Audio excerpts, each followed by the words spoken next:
Good evening student, কেমন আছো তোমরা সবাই? সবাই ভালো? আরে সিনিয়র ভাই, আসসালামু আলাইকুম। কেমন আছেন আপনি?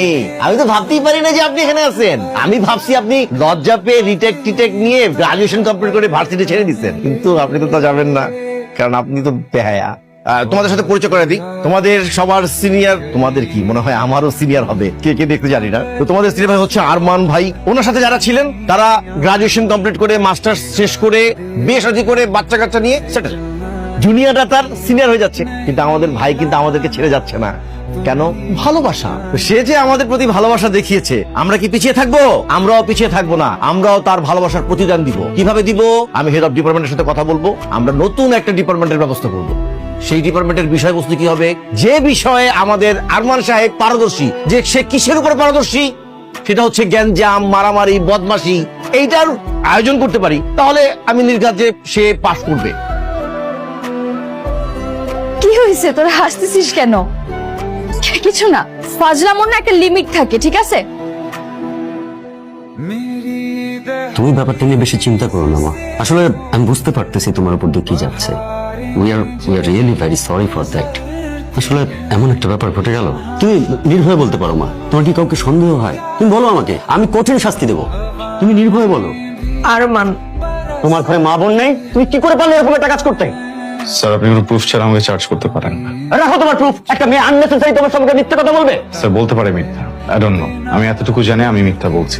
একটা থাপ্পড় দিয়ে তোমার সব কটা দাঁত ফেলে দিতে ইচ্ছে করছে। কাউন্টার, শুধু আমার কাছে পর্যাপ্ত প্রমাণ নেই, তোমাকে আমি দেখে নিতাম। তবে তুমি ভেবে নিও না যে তোমাকে আমি ছাড় দিয়ে দিচ্ছি। আজ থেকে তুমি দেখবে তোমার জীবনটার প্রতি মুহূর্ত আমি কেমন কষ্টকর করে তুলছি। You are suspended for next 1 month.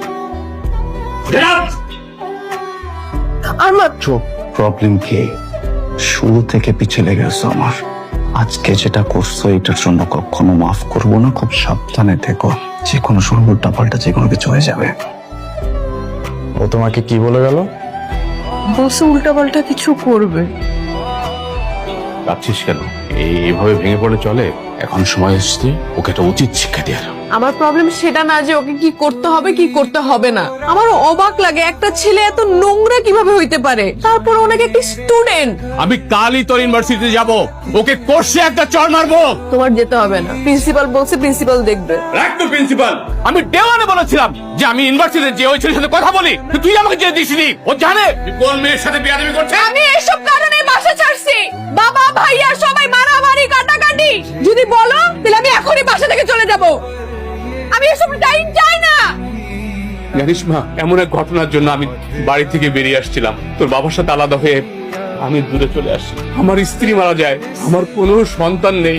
তুই তো আমার সন্তান, তুই আমার ভাইয়ের সন্তান না। কোনো বাবা কি মেনে নিতে পারে তার সন্তান সম্পর্কে এমন ঘটনা? তুই বল। আমি সরি চাচু, আমরা আর আরমানের বিষয় নিয়ে আর কোনো কথাবার্তা না বলি। ও ভুল করছে, ও একটা শাস্তি পাবে। ঠিক আছে মা।